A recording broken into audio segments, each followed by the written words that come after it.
Hello friends, माध्यमिक academy 2.0 पर आपका स्वागत है। तो आज मैं आपको इस वीडियो में कराने वाली हूँ उपचयन अपचयन अपक्रिया यानी रेडॉक्स अपक्रिया।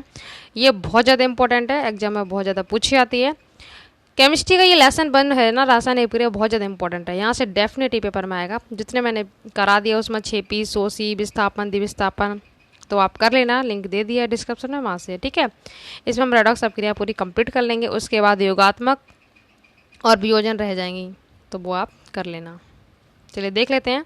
ऑक्सीकरण उपचयन कहते किसे हैं? ऑक्सीडेशन रिएक्शन इंग्लिश में बोलते हैं। ठीक है, वह अपक्रिया जिसमें पदार्थों से ऑक्सीजन का योग या हाइड्रोजन की कमी हो।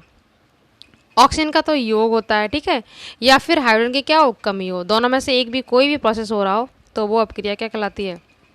ऑक्सीकरण अपक्रिया कहलाती है। ठीक है, यहाँ पे अपक्रिया लिख लेना, ऑक्सीकरण अपक्रिया।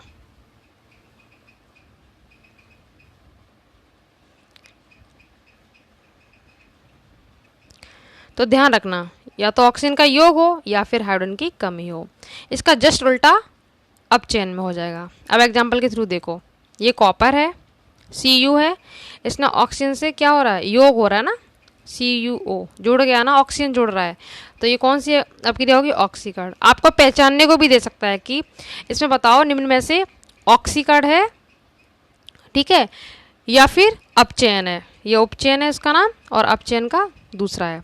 तो जिसमें ऑक्सीजन जुड़ रही हो तो ध्यान रखना वो कौन सी होगी? ऑक्सीकरण। या फिर हाइड्रोजन की कमी हो रही हो, दोनों में से कोई भी एक प्रोसेस हो रहा तो वो ऑक्सीकरण होगी। ठीक है, इसका जस्ट उल्टा हम करेंगे किसमें? अपचयन में। तो इस एग्जांपल से आपको समझ में आ गया होगा, Cu ने ऑक्सीजन से क्रिया की, मतलब ऑक्सीजन इसमें ऐड हो रही है। 2 हमने बैलेंस करने के लिए लगाया। ठीक है, बैलेंस करना आपको सिखा दूंगी अलग से।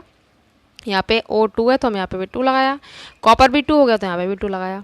पहले से अपलोड है, आप देख सकते हैं। वैसे ऑक्सीजन जुड़े या हाइड्रोजन की कमी हो। ठीक है, अब देखो अपचयन में क्या करना है, इसका जस्ट उल्टा। ये लाइन यहाँ से आप हटा दो, इतने नहीं तो कन्फ्यूज जाओगे। वह अपक्रिया जिसमें ऑक्सीजन की कमी हो, उसमें क्या था, योग हो रहा था। या तो ऑक्सीजन की कमी हो या फिर हाइड्रोजन का क्या हो, योग हो। जस्ट उल्टा करना है आपको, ऑक्सीजन की कमी या हाइड्रोजन का योग हो तो अपचयन अपक्रिया कहलाती है। ठीक है, एग्जाम्पल देखो, CuO, ठीक है, यहाँ से ऑक्सीजन की कमी हो रही है, देख रहे हो ना, यहाँ से O यहाँ से रिमूव हो गया, O ने इससे क्रिया कर ली तो H2O निकल गया। तो यहाँ पे ऑक्सीजन की कमी हुई ना, तो ये कौन सी हो गई? अपचयन। ठीक है, ऑक्सीजन की कमी हो रही है तो अपचयन, ऑक्सीजन अगर जुड़ रहा हो तो उपचयन, ध्यान रखना। ठीक है, अब देख लेते हैं रेडॉक्स अपक्रिया क्या होती हैं। इसी से आपको वो क्लियर हो जाएगा। अगर आपने उपचयन अपचयन याद कर लिया तो रेडॉक्स अपक्रिया आपको चुटकियों में याद हो जाएगी। कैसे? वह रासायनिक अपक्रिया है जिसमें एक अभिकारक का ऑक्सीकरण हो रहा हो तथा दूसरे अभिकारक का अपचयन हो रहा हो। ठीक है, अभी हमने अलग अलग पढ़ा था ऑक्सीकरण और अपचयन। अब ये कह रहे हैं कि वो रासायनिक अपक्रिया जिसमें ऑक्सीकरण भी हो रहा हो एक का और दूसरे अपकारक का अपचयन हो रहा हो, तो ऐसी अपक्रिया रेडॉक्स अपक्रिया कहलाती है। ठीक है, ऑक्सीकरण हो रहा है तो उपचयन, और अपचयन हो रहा है, ये तो अपचयन है ही, ध्यान रखना। ऑक्सीकरण दूसरा नाम क्या? तो उपचयन। पेपर में अगर उपचयन अपचयन के नाम से आ जाए तो आप कंफ्यूज नहीं होगा। ठीक है, कंफ्यूज नहीं होना आपको, उपचयन अपचयन ही रेडॉक्स अपक्रियाएं होती हैं, ध्यान रखना। तो ऐसी रासायनिक अपक्रिया जिसमें एक अपकारक का ऑक्सीकरण हो, दूसरे अपकारक का अपचयन हो, तो ऐसी अपक्रिया रेडॉक्स अपक्रियाएं कहलाती हैं। अब देखो, आपको एग्जाम्पल के थ्रू आ जाएगा। अभी आपने जस्ट पढ़ाई है, इसमें थोड़ा करेक्शन कर लेना। अभी ये बन कुछ भी नहीं है, ठीक है, केवल CuO और H2 है। अब देखो, यहाँ से ऑक्सीजन रिमूव हो गई, अभी आपको करवा रही थी, ऑक्सीजन रिमूव हुई ना, तो यहाँ पे क्या होगा?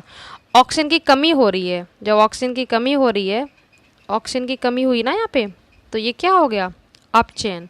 अभी ऊपर डेफिनेशन मैंने आपको पढ़ाई थी, जिसमें ऑक्सीजन की कमी हो, ऑक्सीजन की कमी हो तो क्या हो जाएगी? अपचयन। तो इसका यहाँ पे अपचयन हो गया। ठीक है, अब यहाँ पे H2 ने O से क्रिया कर ली है, इस वाले O से, तो यहाँ पर ऑक्सीजन की प्राप्ति हुई है। हमें ऑक्सीजन की जब प्राप्ति हो रही है, मतलब योग हो रहा है, ठीक है, तो वो क्या कहलाएगी? ऑक्सीकरण। क्लियर हुआ? अब इसमें दोनों ही काम हो रहे हैं, एक का तो अपचयन हो रहा है, एक का उपचयन हो रहा है, तो हो गई ना उपचयन अपचयन क्रिया। इसमें ऑक्सीजन हट गई है तो ये इसका अपचयन हो गया, इसमें ऑक्सीजन जुड़ गई है, ठीक है, तो इसका ऑक्सीकरण हो गया। ध्यान रखना, यहाँ पे आप नोट्स बनाओ ना तो लिख लेना। ऑक्सीजन की कमी हो रही है तो ये अपचयन हो रहा है यहाँ पे, और यहाँ पे ऑक्सीजन जुड़ रही है तो इसका क्या हो रहा है, ऑक्सीकरण हो रहा है। आ से ऑक्सीकरण, आ से ऑक्सीजन, जिसमें ऑक्सीजन जुड़ जाए तो वो ऑक्सीकरण, जिसमें ऑक्सीजन हट जाए वो अपचयन। ठीक है, तो आई होप आपको क्लियर हो गया होगा। आप ध्यान रखना रेडॉक्स प्रक्रिया का दूसरा नाम क्या है, उपचयन और अपचयन। ठीक है, तो इस रिएक्शन में आपको क्लियर करवाई दिया मैंने, ये आप कुछ मत लिखना। इसमें से ऑक्सीजन रिमूव हो रहा है तो अपचयन हो रहा है, बार बार रिवाइज इसलिए करवा रहे हैं आपको ध्यान रहे। ठीक है, इसमें ऑक्सीजन जुड़ रहा है तो ऑक्सीकरण हो रहा है, ऑक्सीकरण का मतलब उपचयन हो रहा है। ठीक है, ऑक्सीकरण को ही उपचयन कहते हैं ना, अभी आपको करवाया है दूसरा नाम।